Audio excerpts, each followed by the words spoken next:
Hey folks, this is the Love of Cinema podcast. We like to talk movies. If you like to talk movies too, you have come to the right place.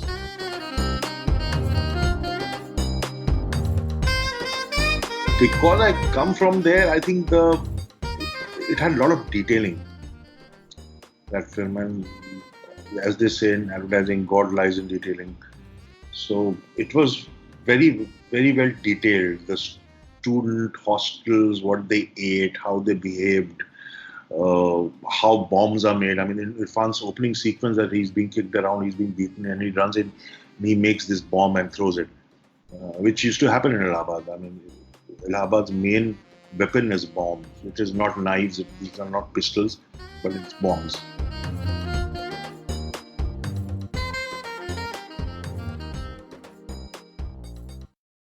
Hey everyone, welcome back. Welcome back to the second season of the podcast. This is your host Himanshu, and you're listening to the Love of Cinema podcast. Delighted to be back after a short break, and looking forward to bringing you another series of candid, insightful conversations with creative personalities spanning the wide range of Indian cinema. We'll be kicking off the second season with today's episode featuring a conversation with Tigmanshu Dhulia. But before that, in case you're new to the podcast and are listening for the first time, first of all, welcome. Thanks for checking out the Love of Cinema podcast. Hope you liked the episode, and do check out season 1 of the podcast as well. You can find all 12 episodes of season 1 wherever you listen to your podcasts: Apple, Spotify, Google Podcasts, or any of the other podcasting apps.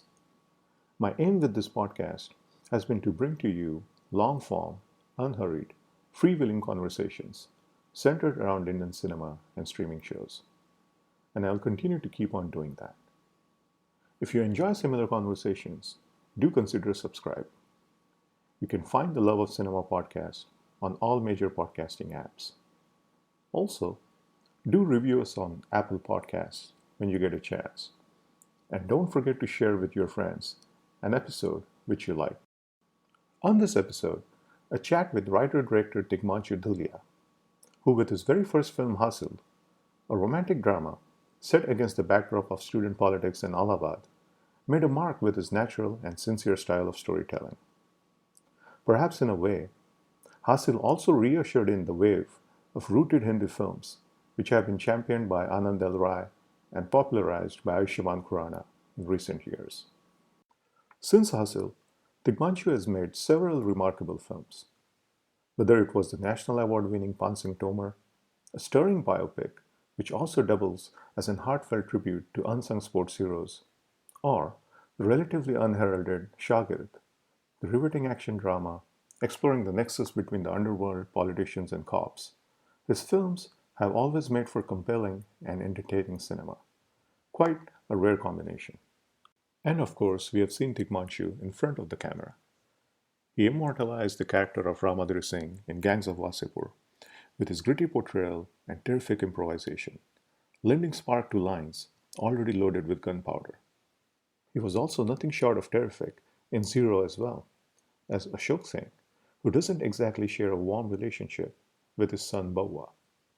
We'll be hearing from Tigmanshu on his cinema, his craft, what he learned from working with Shekhar Kapur and Mani Ratnam, his approach as an actor, his love for Asif, the towering talent of Irrfan, and much more.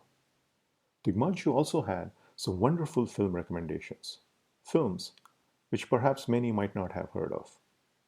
So let's get started, shall we? Tigmanshu, thank you for coming on the podcast. There's a lot I want to ask you about your films. But before that, let's talk about your early days because I was reading up on the internet and there's a lot of questions that I have about your early days as well. So let me start off by starting the conversation here. Some of the finest artists we have today are graduates of the NST, you, of course, being one of them. And if I were to ask you, in your opinion, what has been the one thing that you value the most, even today, which you picked up at NST? I think camaraderie. Uh, being with friends, sharing ideas, and because that was the first time I kind of stayed in a hostel. That was the first time those 3 years. So that gave me a great sense of camaraderie. Though I always liked being with friends. मैं बहुत यारबाज आदमी हूँ. Right, right. Very social, yeah. Yeah. But now, no, not now. I mean, I'm social in the sense, but it's very hard to find real friends now since you've become a professional in Mumbai. So actually, all your friends are your old mates. These are all professional acquaintances. That's it. So that's one thing, and theater gives you that. Theater, because theater is a kind of team effort, and you do everything backstage, from acting to costume, and so that theater, because National School of Drama is a theater institute, it's not a film institute. So that I kind of learned, and that sense of blocking, which as a film director, when you're blocking your scenes, your entry exits, at which point the actor will get up or will not get up. That sense I got from theater, from the National School of Drama. That's very interesting. You talk of blocking, and why do you think that so many of the finest actors today do come from that theater background? I mean, obviously they're professionally trained, so that's one. But what is it about this particular generation? Like we have a lot of young actors who are also from NSD, and what do you think sets them apart? See, Himanshu, my elder brother's name is Himanshu as well. Oh, nice. So, Himanshu, what is, see, a singer, a classical, a trained singer, he does his riyaz, he does his practice. A dancer does his practice. I mean, riyaz, a very serious singer will do at least 2 to 3 hours of riyaz every day. Sure. A dancer will do it. Everybody does it, but an actor mostly goes to the gym. So you have to look good. You have to look good. So theater, even if you're a film actor, theater is that space where you do your riyaz. That is why all these actors who are not also from NSD but have a theater background are doing so well. They're doing film, but they're also doing some. Whenever they get the time, they do theater in Mumbai, and that is their riyaz. That makes sense. You assisted Mani Ratnam, Ketan Mehta, Shekhar Kapur before moving on to make your own films, obviously. What were some of your creative takeaways from working with these modern masters, if I may call them that? See, with Ketan Mehta, I passed out from the National Film Drama in 1989, and soon in 1990, Ketan was doing his film called Sardar Patel. But I was not his assistant. I was an assistant art director. So okay. that film was my. I got initiated. I got baptized into film, but from that film. But me and Ketan, I mean, we kind of had. He spotted me there in that film, and he did a lot for me. That's another story. But I only worked with him as an assistant art director. That's about it. And then we kind of started knowing each other through our works and stuff. I have great respect for Ketan Bhai. Then with Shekhar Kapur, and then I was actually the dialogue writer for Dil Se, Mani sir's first Hindi film. Right. Knowing that he is from Tamil Nadu and his Hindi, he doesn't understand Hindi at all. So because I was the dialogue writer, I was there required on sets. I was there on set, and because I was a fresh assistant, I could not just sit on my seat and to watch things happening. I got up and started assisting as well, and that was helping him in doing background action. Mm-hmm. So I continued doing that while writing, and then the dubbing of the film started, and then he needed me there as well. So I was there throughout the dub of Dil Se. So though my name does not come in the assistant in the credit, but I can proudly say that yes, I did assist Mr. Ratnam in Dil Se. Right. So my takeaway: both the director Shekhar Kapur and Mani Ratnam are two different people. Their working style and the way they approach the subject is very different. Shekhar ji, at that time, I mean, I don't know what happened when he was doing Elizabeth and the entire the Western discipline. He might have changed. I don't know. But since I did Bandit Queen and the little stuff of the Hindi films which he had kind of left and went on to do Bandit Queen was still left to do in Mumbai. So whatever that bit I did with him, he it's not that he did a lot of homework and he was prepared. I'm very much like him, like Shekharji. I don't believe in workshops. Hmm. Um, I want the actor to react their instant, and that reaction is magic. I believe if you do a lot of workshops and the actor, you condition him, then he will do the same thing. And Shekharji was like that, changing things on set a day before. So you have to be on your toes, everybody, the entire unit, including actors, which I kind of adopted from him. Okay. What I admired about Mani Ratnam that he was a workaholic, completely immersed in the project he was doing at that point in time. Nothing. He was not never a party guy. He was not that. And the way he used to handle stars, I mean, with such command. I said, director ho to aisa ho yaar. He commands so much respect. You know, and everybody respects him so much. So I kind of I wanted that to happen to me. you know, yeah, but that can only happen through your work. Nobody kind of respects you just like that. So I kind of so these two things that you as a director you should be respected. You should be a workaholic, and you should be intuitive and instinctive and not conditioned. And so these are the couple of things I kind of imbibe from these two greats. I see. And just one more question on these two people, because I find their cinema fascinating, obviously, as so many other people. What is it about their storytelling in particular that you admire the most, or what is it about their storytelling that is so effective in your opinion?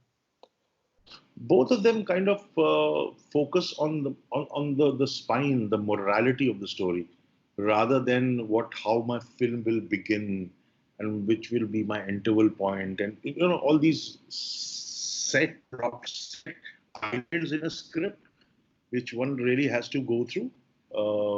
Both these directors are they're seasoned directors. That when they make their film, they make it with so much authority and confidence that they're always trying to evolve as artists. Though Mani Ratnam, because there was a masterclass which the Directors Association in Mumbai did once, and it was the first endeavor, and they had called Mani sir, and I was supposed to, the mediator, what do you call it? I was supposed to ask questions, and my first question to him was. Most of his earlier films, he always used to have these characters from a certain place and used to throw them in an alien place. Like a couple from Tamil Nadu newly got married were thrown in Right. Kashmir. Yeah. Yeah. In Bombay, they were thrown into Bombay. And earlier films also, two, three earlier films also, the same thing, that he was following a same pattern. Even in And Naikan, right? That's pretty much the core of. But Naigan, he was not thrown. I mean, he was already there. Right. Mudaliar was already, Vardarajan was a Bombay guy. But yes, even Naikan, you can say that. So, and he said he found it very fascinating. I mean, because there was so much variety in the whole Indian geography, and there was so much variables. He could then kind of pick and choose where to create conflict from. To create the conflict from the plot, or from culture, from language, from other certain things. So Mani sir is great because you can see as history, geography, the entire society in his films. It is not just the plot moving. So which is great because he then which means that the director has a certain understanding, a certain ideology he's following when he's telling a story. Not he's just not pushing the plot. There's something more to it. So that is something great about both these directors. And Mani and Shekharji is fabulous with actors. He is just brilliant with actors and with kids, and he's a charming guy. Everybody's cool on the set. On Mani sir's set, everybody's tense. Two different personalities, I guess. Yeah. Uh, but they're both doing, I mean, they're both focused what they want, but in two different ways. I see. And what's the secret of, like you said in Shekhar Kapur's instance, what's the secret of keeping calm on the set and making actors feel like this is just a day's job and that's how you get the best out of them? I think it's his upbringing, and I mean, he's Devana's nephew. Come on. And Devana is such a charmer. I think it's in his genes. I just Hmm. worked with Purab Kohli, who's Shekhar ji's nephew. And when I had no idea about it, and when I met Purab, I said, "You remind me so much of Shekhar ji. The way you speak, the way, I mean, your gestures, and the way you talk to others. I mean," and he said, "I'm Shekhar ji's nephew." Oh wow, So I didn't know that either.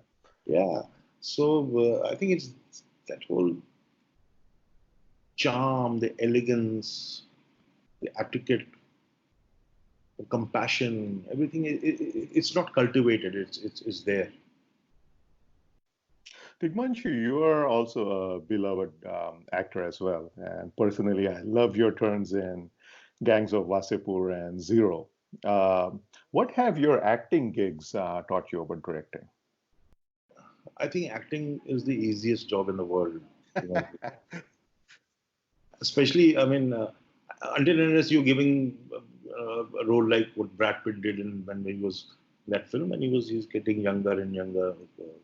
Forgetting what was the name of the film? That Brad Pitt film. Curious Case of Benjamin Button. Button, yeah.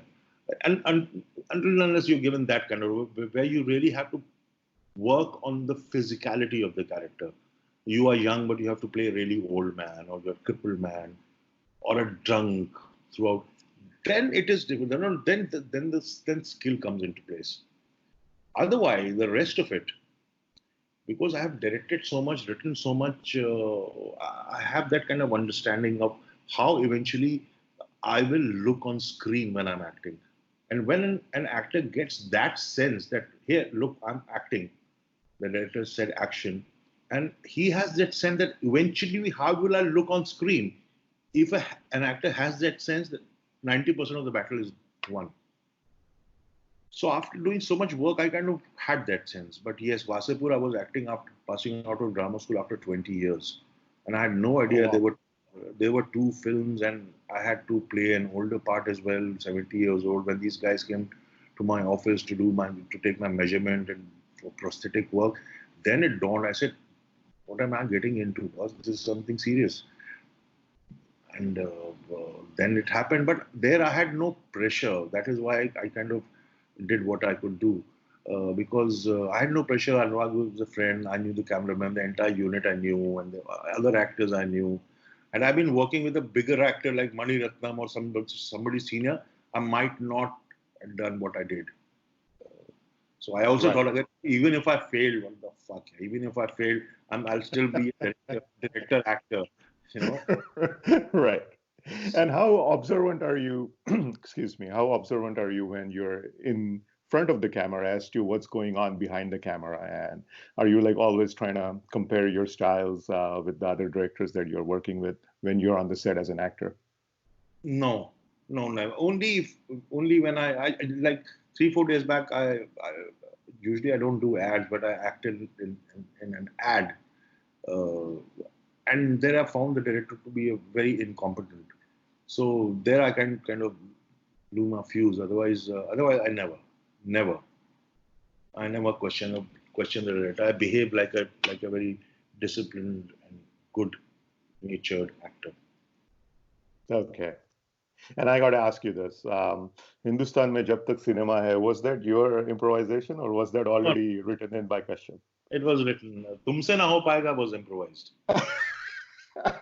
The reason I ask is because I can totally see you, saying that line. And I mean, we have barely met. I mean, this is the first time we are talking. But from what I've seen, your interviews and whatever I've seen, your clips from YouTube, I can totally see someone like you saying that line. And that line is, it's a very simple line, but I think the reason why it has become such god level cult is because it rings true with everyone. I think everybody agrees. Yeah, yeah, maybe you're right. Yes, such a simple line. Tera kya hoga Kalia. I mean, it's like that. True, true, yeah. All right, Tigmanshu, let's talk Haasil. First of all, thanks a lot for helping us, a lot of us, rather, I should say, discover the towering talent of Irrfan. I still remember watching Haasil for the very first time and was utterly stunned by that performance. Just the realness, the conviction of it, it was something extraordinary. Had you worked with him before? What made you cast him as Ranvijay Singh? And I had worked with him earlier on television a lot, in fact.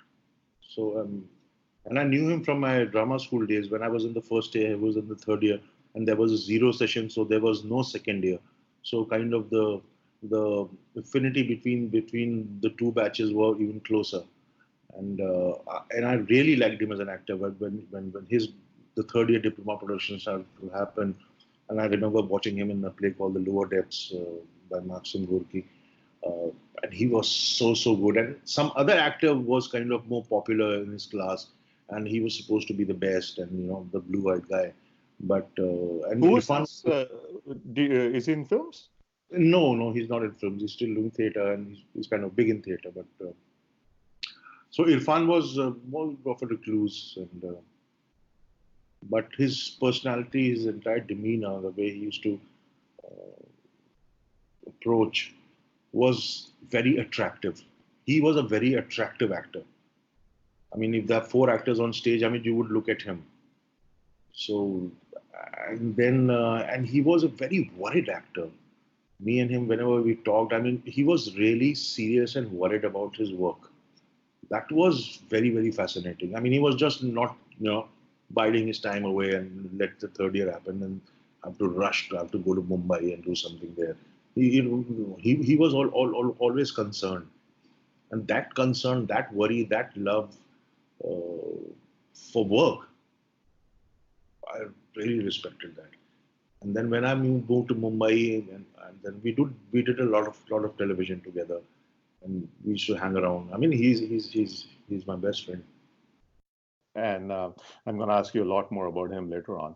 But while before we move on, still sticking with Hustle, why do you think Hustle has become what it has become over the years? As more and more have discovered it, it's a fascinating film. And did it do well commercially when it came out first time?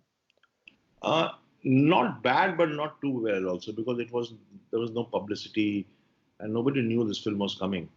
Right. I So think it has. Sorry, go in ahead. the industry took it really well because before the release I had started showing it to people. I wanted buyers, so we had shown Haasil to almost everybody important in the industry, and everybody was kind of praising, but nobody was ready to buy it. But then when it got released, uh, no, it didn't do too well, but it didn't do badly also. So it was kind of okay. But the word of mouth spread. By the time the film was out of the theaters, but whoever had videos and CDs at that time, yeah, CDs 2000, yeah. So then it kind of grew.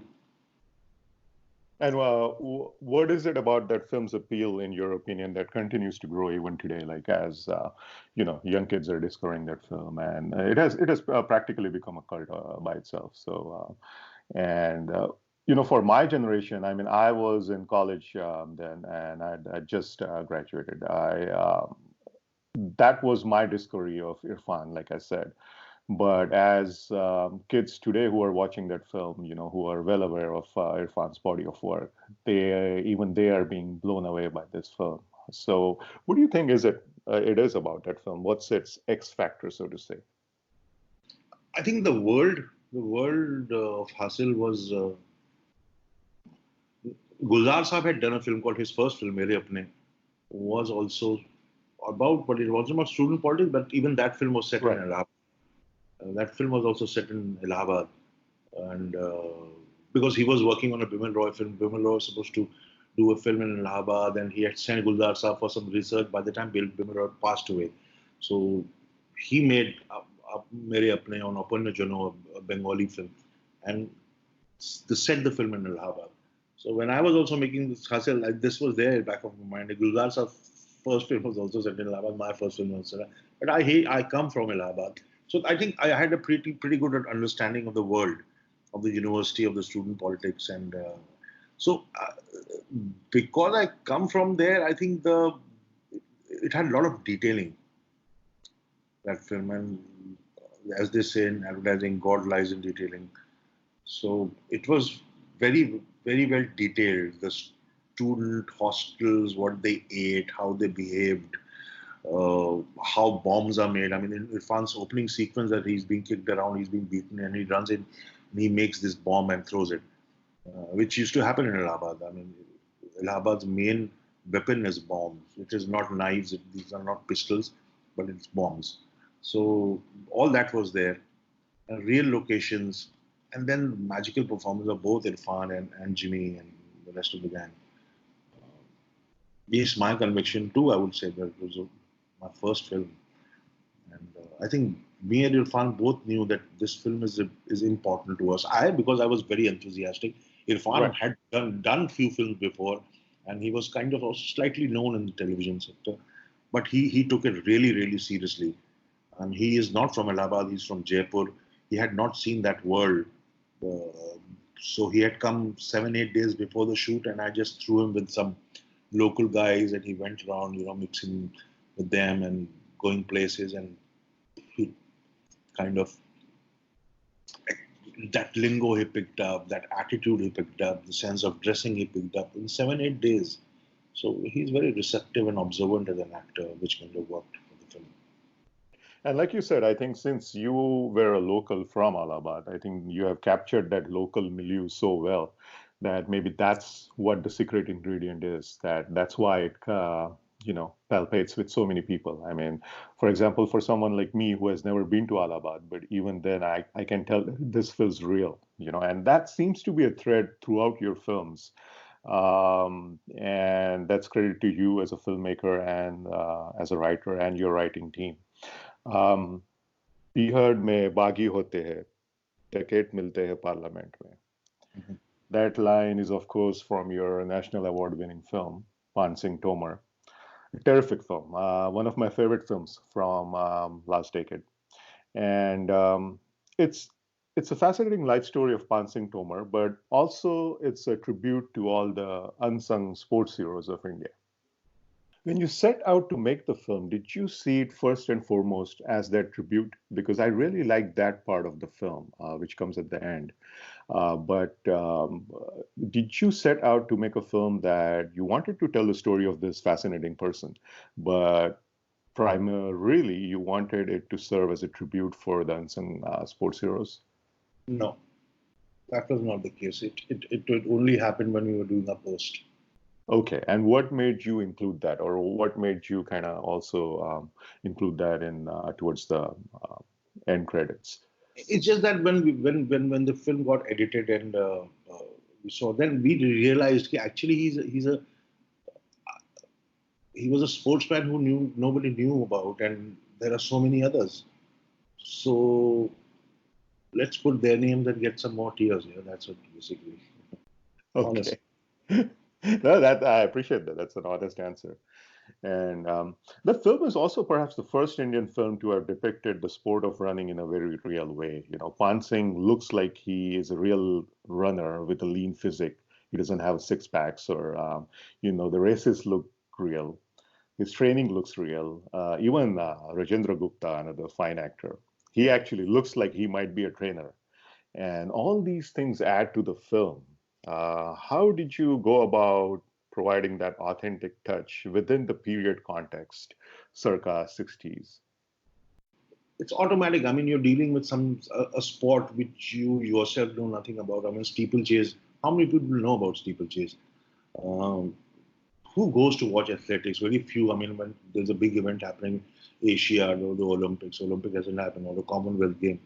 Um, so steeplechase, nobody knew. So I had to make sure that everything is right. So we called the guy who is the main trainer, the athlete, track and field and athletics trainer who used to train the Indian contingent. He was there to kind of train Irrfan. And when I met him, then I got to know more about the race and stuff. So it's not that I knew everything from the beginning. I also kind of learned and made my way through. Yeah, that was fascinating because I mean, we know like how the training happens in probably today's time, but looking at it almost 50, 60 years ago, it was a completely different landscape. And but I think the film does a great job in at least convincing the I'll viewer tell you that. why I was or we were able to achieve that that sense of period because we didn't have the budget. So we shot it.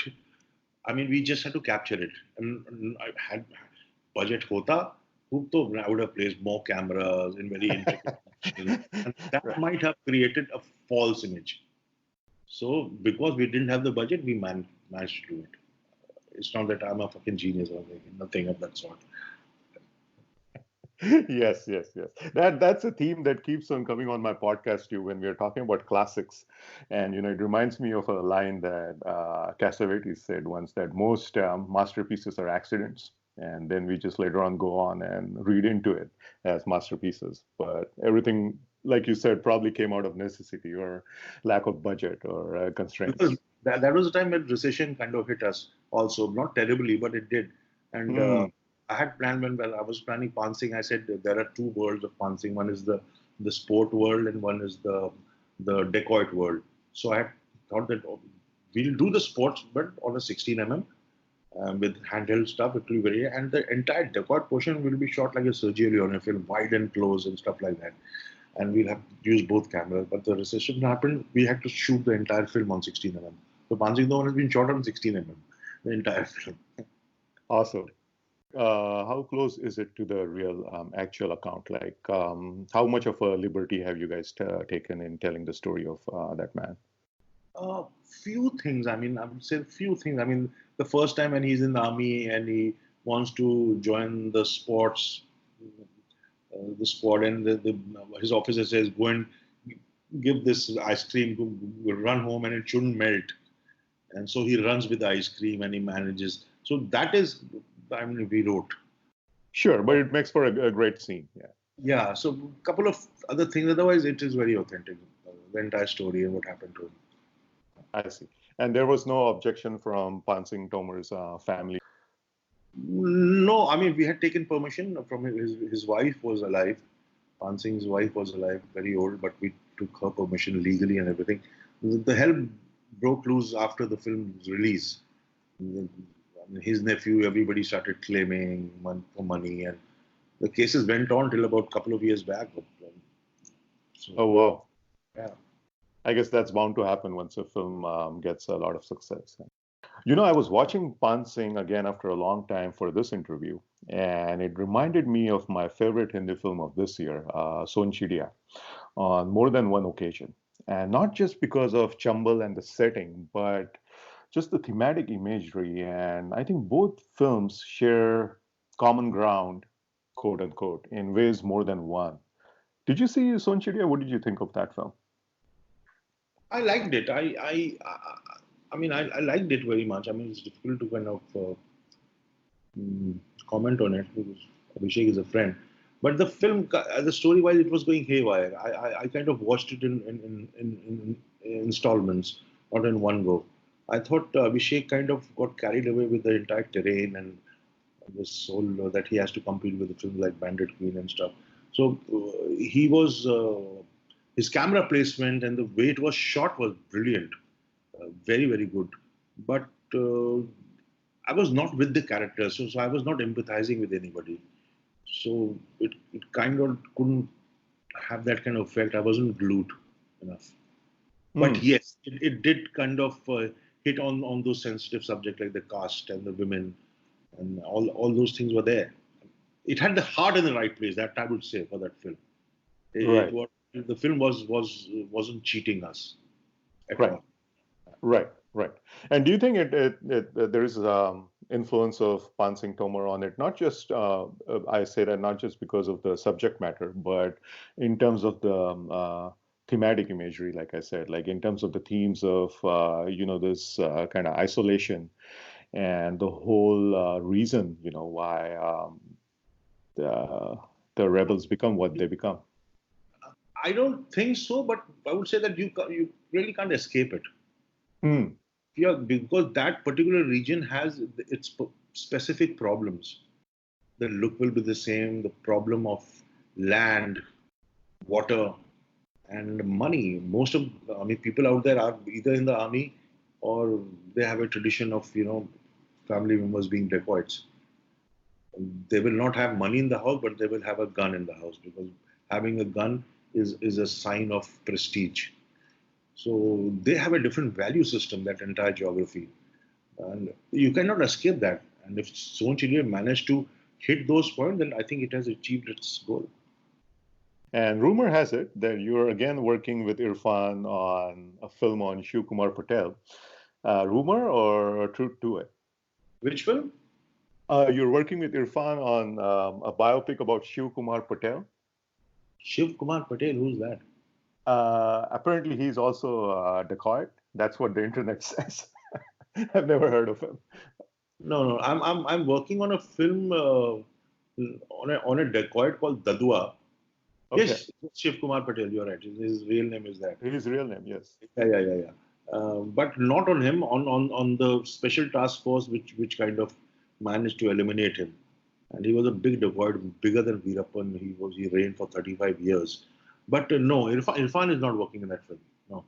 Okay. But you're working on a film about that, but Irrfan's not associated with. Any plans of working with Irrfan soon again? Of course. No, I ask you that because since you're probably his most frequent collaborator, and let's talk about Irrfan for a minute before we move on. We all know he's a great actor and all that, but why do you think he has that ability of connecting across generations? Like very few people do. There are a lot of stars, but of course, Bachchan is there, Shah Rukh is there. What is it about these people that connects across generations? Because he's a very rooted person. He will not change. He doesn't change. I mean, even if he's conducting, he's there for a filmfare award night. It's not that suddenly Irrfan will start acting starry. He's very confident because he's such a talented guy. He's so confident of his work. He knows that he will always look right because of his work.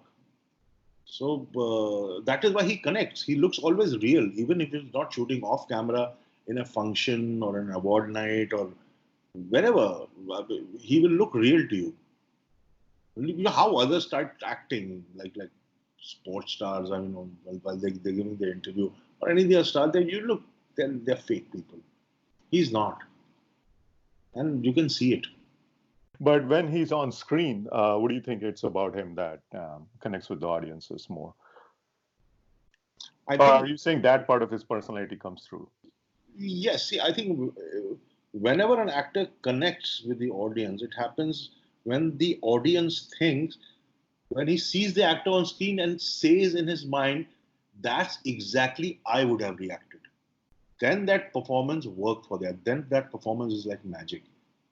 And Irrfan manages to do that most of the time. He brings across that hidden emotion of the audience, of everybody who's watching him on screen. God, I would have reacted the same way. Exactly, that's the way to react. ऐसे ही तो होता है.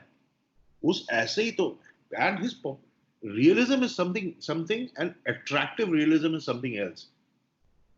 His performance is very attracting and very realistic. It's a combination of both.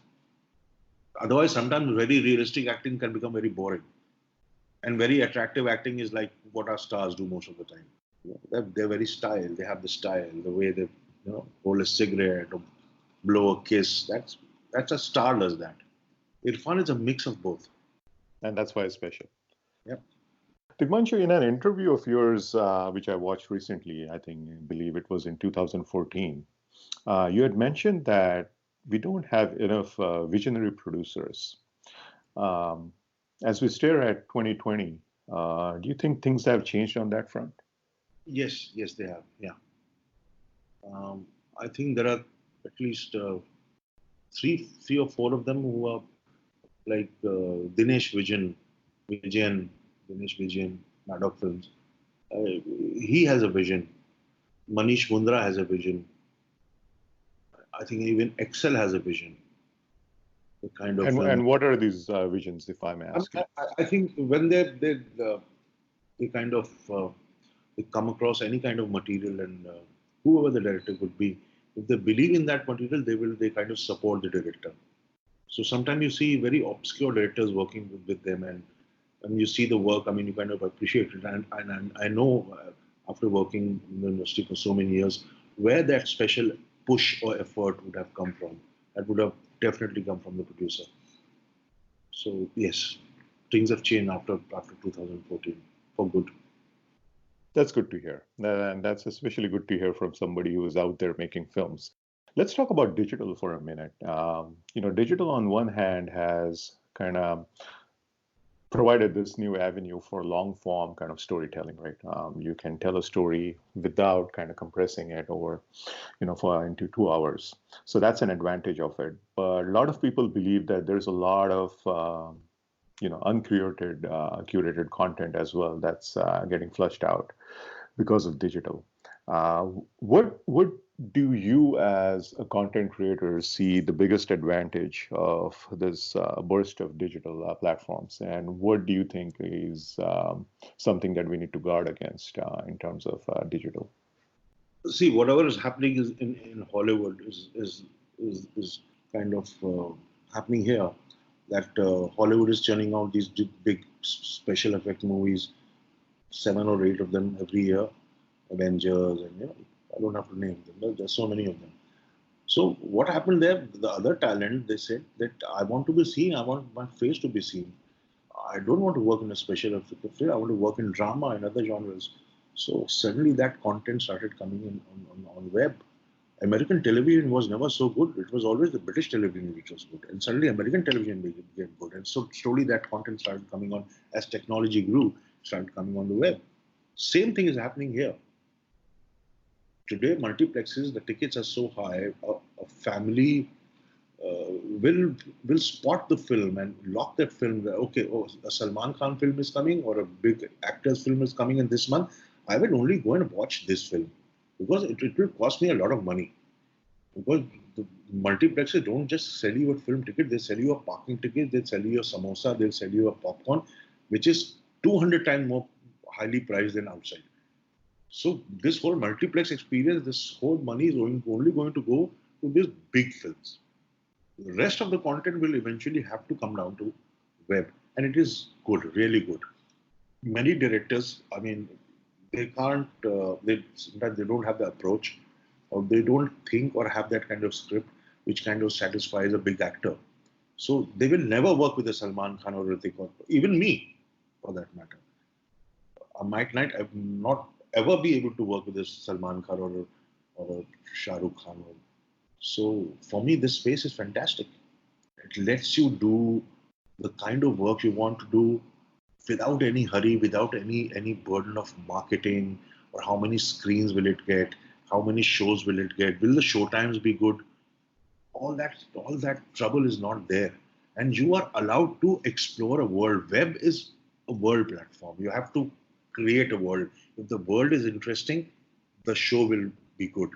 You don't get that much time in a film to explore the world. You have to stick to that 3 act structure, or because we in Hindi films we really have to. You can't really dabble with the structure. We can't change that too much.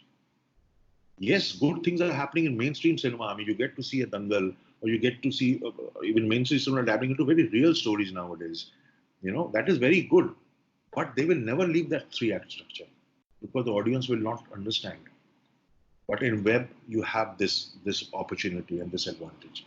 The bad side of web is, yeah, some people are, I mean, kind of using it in a different way with a lot of foul language and sex. Even that is fine because they are catering to a certain class of people. But my worry is not that. My worry is that India is a very different country. You cannot compare it to any other country in the world. There's so many communities, so many languages, so many religions. So if one has to work, I mean, depend on the creator's wisdom. If he goes Right. haywire and makes a comment or creates a scene which kind of which might create a social problem in the country, that kind of censorship is needed in that. Nobody has done it till now, but you never know. What's been your favorite Indian web show to come out of India, rather, I should say? I think I really like Family Man. It was a very well balanced show. And Delhi Crime, though I think the producers and the creators were not from India, but Delhi Crime was good. Yeah. Telegram was excellent. Yeah, I remember. Yeah. Tigmanshu, finally, I want to get your film recommendations, Hindi film recommendations, but preferably films which many might not have discovered yet. You can go as far back as you want, but I'm looking for some relatively obscure kind of films that our listeners might appreciate seeking out. I mean, good films or Yes, good films. good films. Films that you love and you think not many people have yet discovered, or since I gather that you're a film buff yourself. So, and Hindi films. And I have a lot of listeners who don't speak Hindi. I mean, they essentially enjoy Indian cinema through subtitles, but they really want to seek out films which would expand their horizons as to what Indian cinema really has been and what's out there. I think Rishikesh Mukherjee's first film, Musafir. Yeah. You've seen, that was one film which, I mean, it was made so many years ago. It was a black and white film. Rishikesh Mukherjee's first film. He was Bimal Roy's assistant. Yes. And, it just talks about one house. I mean, one house in a colony, and three different set of families come to stay there, and the stories are not linked at all. It's just about that house. And you have Dilip Kumar in it, you have Ashok Kumar in it, you have Kishore Kumar in it, you have Nanda, you have these big stars working in the film, and it's a very good film, Musafir. I think then, which is coming just a film called Ye Raaste Hain Pyar Ke, Sunil Dutt and Leela Naidu in it, and it's a very interesting film directed by Kishore Sahu, in which like in theatre, not today's theatre, but a few years back when you playwrights used to write what the character is feeling, he used to say it. I'm standing in front of this big wall and there's nobody wall. He's just saying it. मैं समझ रहा हूँ कि what that person is thinking about me. Oh, he thinks I have this vicious plan to kill him. All these he's muttering. So the subconscious, what the subconscious is thinking, it is there going in the mind. The film is structured that way. Ye Raaste Hain Pyar Ke. It's a very unique way of storytelling. Very good mix of theatre and cinema. Ye Raaste Hain Pyar Ke. It had great music also. Ye Raaste Hain Pyar Ke. And Leela Naidu is so gorgeous in the film. And which other film? I mean, all these Joginder films are great. I mean, one has to Bindi aur Bandook or Ranga Khush.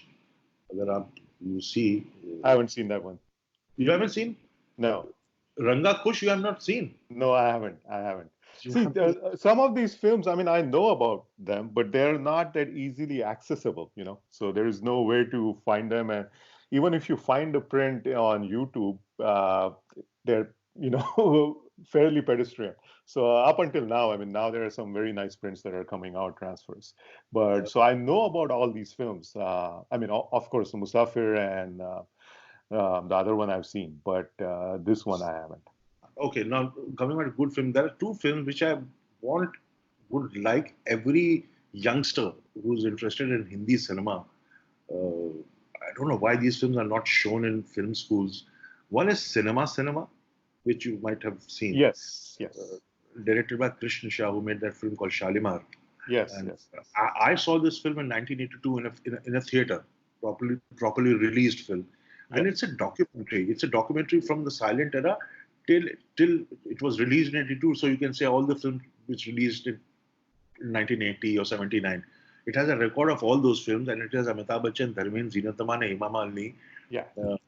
And that one is on YouTube. A fairly good print is on YouTube. There is another film. It's called Film He Film. Have you heard about it?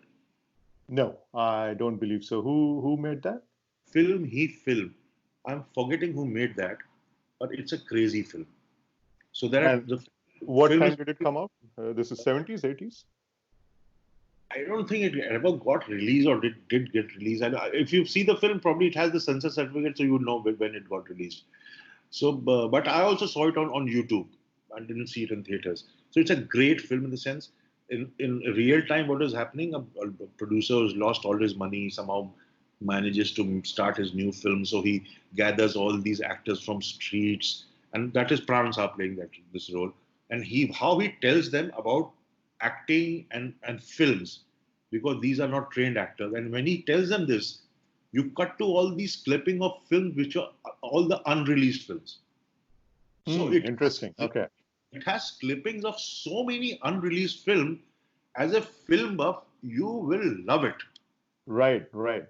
Oh, Even yeah, I love that because, I mean, there is that famous montage in Cinema Paradiso where all the censored clips, he sees all the censored clips at the end. And this kind of reminds me of that.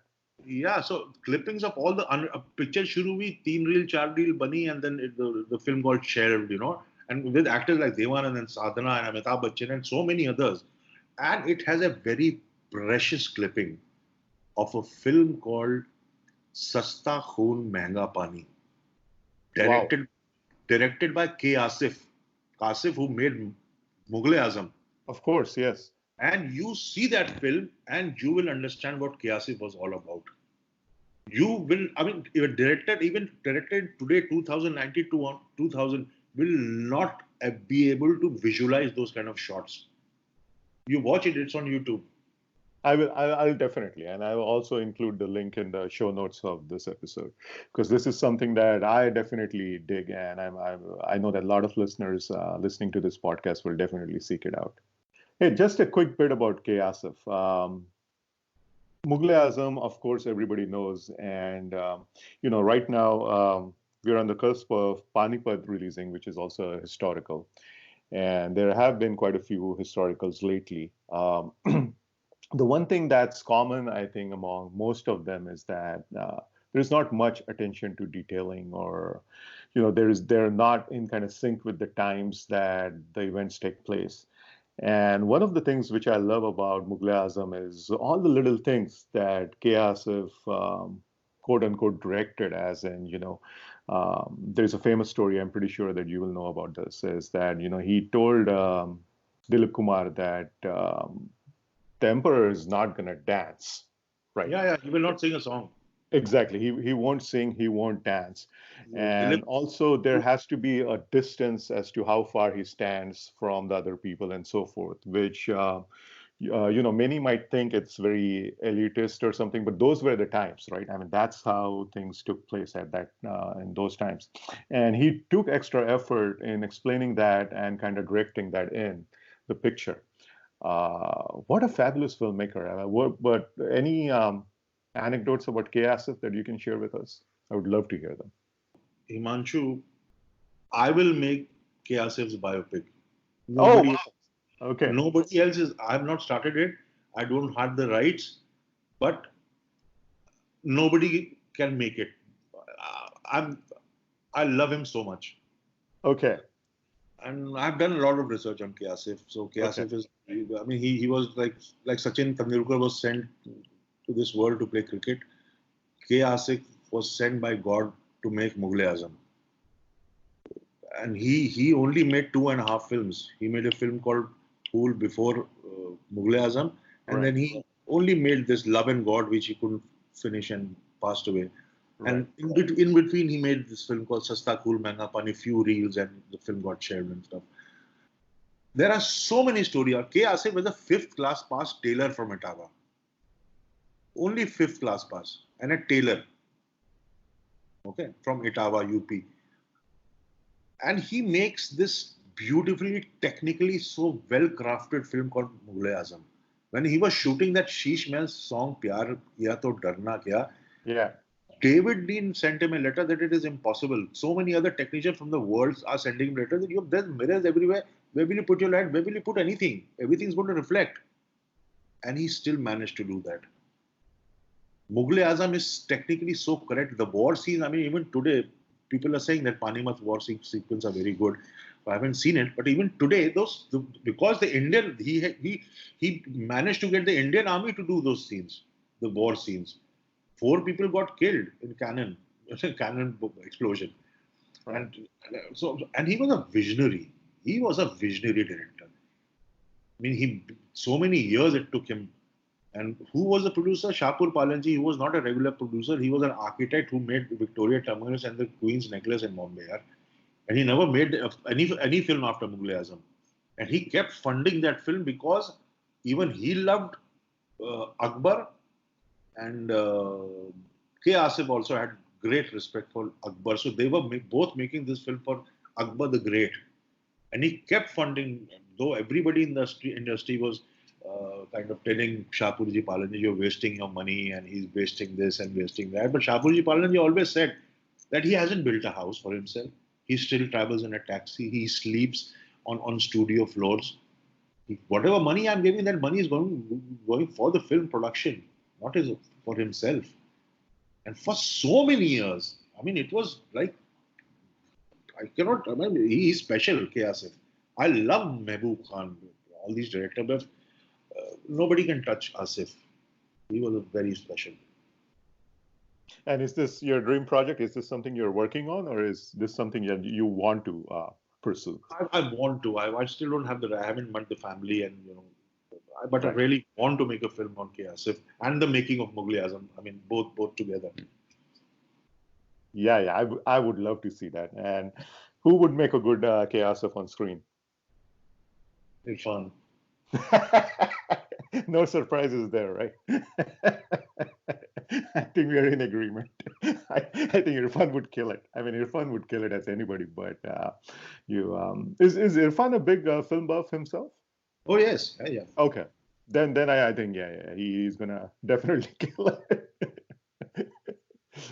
Awesome, awesome. Shagird is another film which I think kind of went under the radar, so to speak. And, it's I like that film a lot. And I want to ask you about the casting and everything as well. But I always saw that film as, in the similar space as Training Day, the Denzel Washington, Ethan Hawke film. And it's I'm not saying it's a remake of that film or anything, but it's that similar dynamic between, a veteran cop and a rookie cop, and from there you have kind of queued off into this kind of local politics and everything. And is that something that you consciously did, or that's just a coincidence? Did you like Training Day? Were you influenced by that picture? Oh, I love Training Day. I mean, Antoine Fuqua is one of my favorite directors. I mean, lately his films are not. I don't like. Yeah, yeah, yeah. I hated Magnificent Seven. Yes, I didn't like it either. But you can say it's a coincidence. But when I kind of realize it, that it's slightly. I mean, the the combination of the two cops and the chemistry between the two is kind of very close to Training Day. I said, so bloody what? There's so many films like this. Sure, yeah, So there's nothing wrong in it. Yeah. I did not let it affect me. And then from there, what was the germ of the story? Like, how did you visualize it? Like, It's not that I first thought of Training Day, or I did not think of this combination. It was a very plot-driven film, so we were always working on the plot. And okay, then Nana came in, and then we didn't have the other actor who was supposed to play the rookie, and we had difficult time casting it. And then kind of Mohit was left, so we kind of said, okay, fine, let's do it how with did them. you narrow down on Nana Patekar for that role? Did you always have him in mind for that role, or?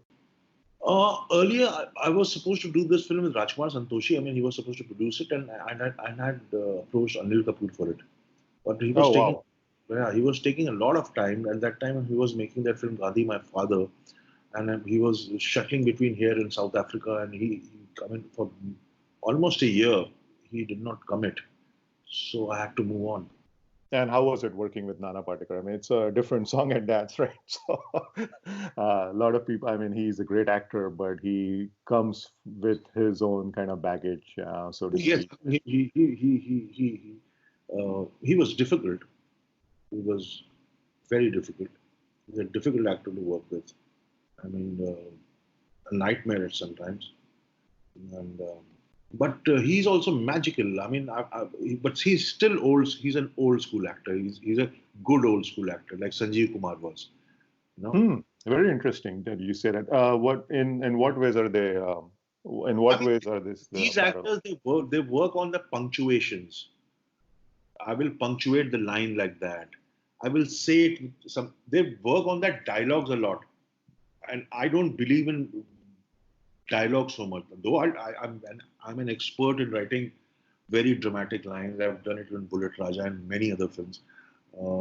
But my whole idea of acting is the thought which goes in the person's mind before he utters those lines is acting. We always say whatever we say, but before that, a thought comes in our mind, and then we say it. That thought coming is acting. So the new breed of actors kind of believe in this process. The older generation, good actors like Sanjeev Kumar, I found him a great actor, and Nana Patekar also follows the same discipline. I mean, they believe more on dialogue bazi. They will say it in a nice way, which will look very realistic. It will not look like a typical old school dialogue bazi, which bad actor used to do. So Nana Patekar is still old school, but he's great. He's very, very effective. But Yes, yes. I mean, he adds that a different dimension to the role, whenever he comes on screen. But like you said, yeah, he's. I can imagine him being a difficult actor to work with. Something like Shagird, always struck me as, prime material for like a series, because it has that kind of a flow to it, and it has those kind of character arcs. Have you ever toyed with the idea of taking those characters forward, and or maybe something that is kind of a spin-off of Shagird for a web series? no, no, it didn't occur to me. No, no. Though I'm working on a series on student politics, of today's student politics, kind of an extension of Haasil in that way. Oh, So nice. When yeah. is that coming out? I mean, we just cracked the script and we are kind Okay, of pushing okay, push, pushing the material. okay. And what is there something on floors right now that you're working on? I just did one show called Out of Love, which is showing on Hotstar. Uh, Okay. it's a mini series, 5 episodes. So I did it the first two, and I also did Criminal Justice, which is on Yes, Hotstar. I saw Criminal Justice. That was a great show, by the way. Yeah, I love the original show as well, and Criminal Justice was great too. And again, what a wonderful way to see Jackie Shroff in Criminal Oh, Justice. yes, yes, It's like all these actors, from 90s and 80s that I grew up watching, and I think their best is yet to come. I mean, I was just watching Chunky Pandey the other day in Prasthanam, and I love seeing him in those kind of gray roles, any day over like Akri Pasta and everything. I'm not trying to put down those characters that he plays, but it's just like there's just so much to these actors that yes. we haven't even tapped into. And I'm so glad that Jackie Shroff is doing all All this. these actors, they will do very well in the web space. I'll tell you why. I'll tell you, there's something I've never I mean, it didn't occur to me, maybe. See, in films, only the star, when we were shooting on film, on celluloid, and celluloid, it was expensive. Right. All the actors who were, because when they were singing songs, you knew the length of the song is 6 minute song, or 5 6 minute jana jana. Otherwise, everything else was rushed. So you don't waste stock. So the acting style became like that. You just have to finish the line. The information has gone to the audience. So the entire rush, the flavor of performance, those pauses, they are not there in our films. Gets lost. Yeah. Yes, but now after digital, you have that advantage. So you see, everybody is taking time. They take their pauses. They enjoy what they're doing. So this technology has been really great for us. Tigmanshu, thank you so much for chatting with us. Oh, This was great.